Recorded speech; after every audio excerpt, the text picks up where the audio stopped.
Assalamualaikum warahmatullahi wabarakatuh. Pertama-tama, perkenalkan nama saya Farini Tohara Kamalasari dengan NIM 0211219004, Prodi Manajemen Reguler B. Di sini saya akan menjelaskan mengenai progres pengerjaan karya tulis ilmiah. Video ini ditujukan untuk memenuhi tugas mata kuliah Bahasa Indonesia dengan dosen pengampu Bapak Panji Agnioto, SPD MPD.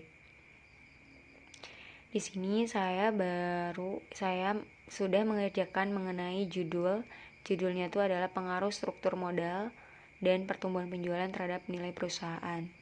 Rencananya saya akan melakukan riset di perusahaan manufaktur.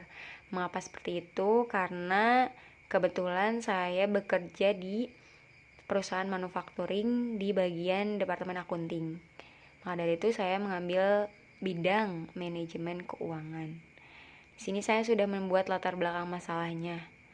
Latar belakang masalah di sini terdiri dari bagaimana proses atau bagaimana penjelasan mengenai struktur modal, ada mengenai pertumbuhan penjualan dan pengaruhnya terhadap nilai perusahaan atau nilai perusahaan itu sendiri.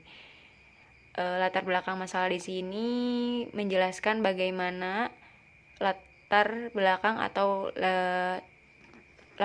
saya mengambil penelitian tersebut, mengambil judul tersebut.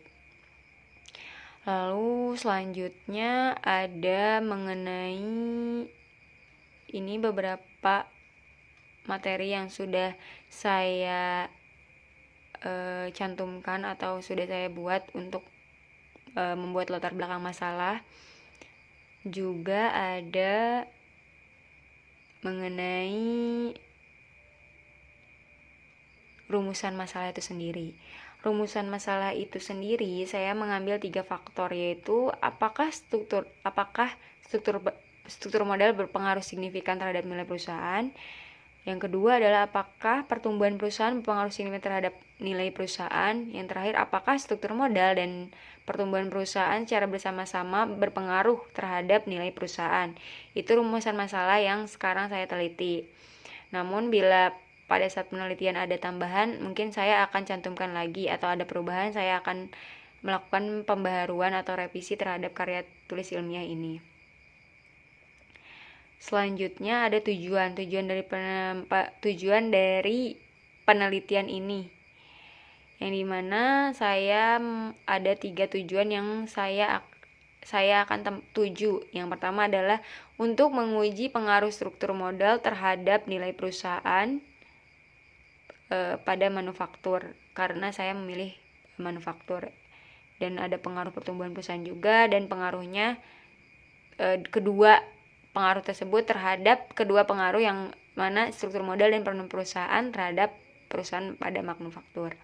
Oke, selanjutnya setelah saya menjelaskan mengenai latar belakang, ini saya mengerjakan di bagian bab pendahuluan ya. Ada latar belakang, rumusan masalah, juga manfaat dan tujuan. Tujuannya tadi sudah saya sebutkan. Kemudian ada manfaat itu sendiri. Manfaatnya itu saya membagi menjadi 2, ada manfaat teoritis secara teorinya, yang kedua adalah secara praktisnya.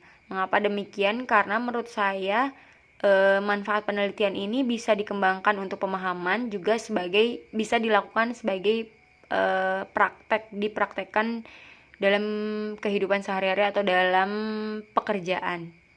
Maka dari itu saya memilih manfaatnya itu dibagi menjadi 2. Ada teoritis untuk menjadikan penelitian ini sebagai pemahaman untuk orang-orang yang membaca penelitian ini atau karya tulis ilmiah yang saya buat. Juga adalah manfaat praktisnya, di mana penelitian saya bisa diterapkan di pekerjaan, bisa dipakai atau dimanfaatkan oleh seseorang dalam pekerjaannya. Sesudah itu saya mengambil beberapa referensi yang saya ambil tuh ada tentang jurnal. Ini ada dari by Niluh Rutu Putusrasri Gayatri.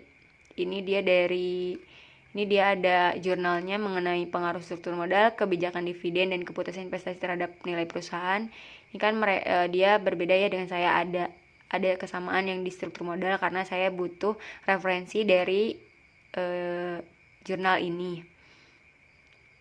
Kemudian ada jurnal yang kedua mengenai pengaruh struktur modal dan ukuran perusahaan terhadap nilai perusahaan. Ini juga sama ya, saya ngambil struktur modalnya. Mengapa demikian? Karena butuh beberapa referensi untuk saya lakukan pada penelitian. Karena ini penelitian di tahun 2016 mungkin akan berbeda ya dengan tahun saat ini atau pada zaman saat ini. Karena saat ini tuh perusahaan-perusahaan sangat banyak perusahaan-perusahaan yang berdiri, sangat banyak perbedaan zamannya pun beda, struktur modalnya pun pasti akan berbeda karena perubahan teknologi dan perkembangan zaman yang makin pesat, sehingga jangankan dari tahun ke tahun, dari bulan ke bulan pun itu akan mengalami perbedaan. Maka dari itu saya mengambil penelitian ini untuk mengetahui bagaimana pengaruh struktur modal dan pertumbuhan perusahaan terhadap nilai perusahaan pada saat ini. Karena saat ini tuh mungkin struktur modalnya akan berbeda dengan tahun lalu, apalagi dengan ini jurnal yang 2016 tahun sebelumnya, pasti akan berbeda. Selanjutnya saya juga akan mengambil dari jurnal yang ini, jurnal yang ini nih putunya bareng sama ada beberapa orang, sedangkan yang ini dia hanya sendiri. Ini saya mengambil juga dari jurnal pengaruh struktur modal dan ukuran perusahaan terhadap nilai perusahaan yang punya Niputu, Yuni, Pratiwi, Pridayana, Yudhama, Iwayan, Swendra. Selanjutnya saya juga mengambil dari jurnal yang diunggah oleh Inggi Rovita Dewi tentang pengaruh struktur modal terhadap nilai perusahaan. Selain jurnal-jurnal ini, saya juga mengambil dari ada beberapa referensi lain selain jurnal, seperti skripsi, juga buku. Saat ini saya sudah ada buku mengenai manajemen keuangan yang jilid 1. Selanjutnya ada juga skripsi yang dibuat oleh Maimun, di mana Maimun membuat pengaruh profitabilitas pertumbuhan perusahaan dan struktur modal terhadap nilai perusahaan pada perusahaan otomotif. Nah, ini kan dia perusahaan otomotif ya, sedangkan saya manufaktur. Ini kan dia mengambil di Bursa Efek Indonesia tahun 2014-2018, 4 tahun ya. Saya mungkin akan mengambil di beberapa tahun sebelumnya, mungkin tidak terlalu lama, karena kalau misalnya beberapa tahun pasti materi atau lingkupnya pasti akan lebih luas. Selanjutnya, setelah beberapa referensi ini, saya juga akan melanjutkan. Ini bab pendahuluan sedang saya kerjakan, baru sampai manfaat penelitian. Mungkin akan ada tambahan atau perubahan, tapi untuk saat ini pengerjaan sampai dengan penjelasan atau materi ini. Selanjutnya, untuk kedepannya saya akan menjelaskan mengenai bab 2. Oke, selanjutnya di bab 2 saya akan membahas mengenai landasan teori atau tinjauan pustaka. Tinjauan pustaka ini akan menguraikan mengenai landasan teori yang menjadi dasar dalam perumusan hipotesis dan penelitian. Selanjutnya di bab 3 ada metodologi penelitian, di mana akan menguraikan mengenai variabel penelitian dan cara penelitian sampel, populasi, jenis, dan sumber data, serta metodologi analisis yang dipakai dalam penelitian. Selanjutnya ada bab 4 mengenai hasil penelitian dan pembahasan. Di sini pasti ya, dilihat dari judulnya pun akan menjelaskan atau menguraikan mengenai penelitian data dan pembahasan mengenai pengaruh struktur modal, pertumbuhan perusahaan terhadap nilai perusahaan. Selanjutnya bab penutup atau bab terakhir. Bab terakhir di sini pasti akan menjelaskan mengenai kesimpulan dan saran. Kesimpulan bisa kesimpulan dari materi yang akan saya sampaikan atau kesimpulan mengenai karya ilmiah ini. Selanjutnya saran.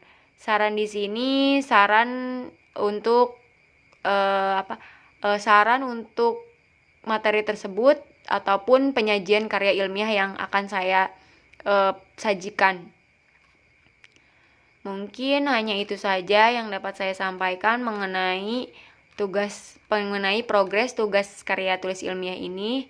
Mungkin masih banyak kekurangan atau mungkin masih banyak kesalahan. Mohon dimaklumi karena memang masih dalam progres pengerjaan. Untuk kedepannya mungkin pasti akan ada perbaikan dan perubahan untuk teori-teori yang akan disampaikan ataupun materi-materi yang akan diuraikan. Sekian dari saya. Wassalamualaikum warahmatullahi wabarakatuh.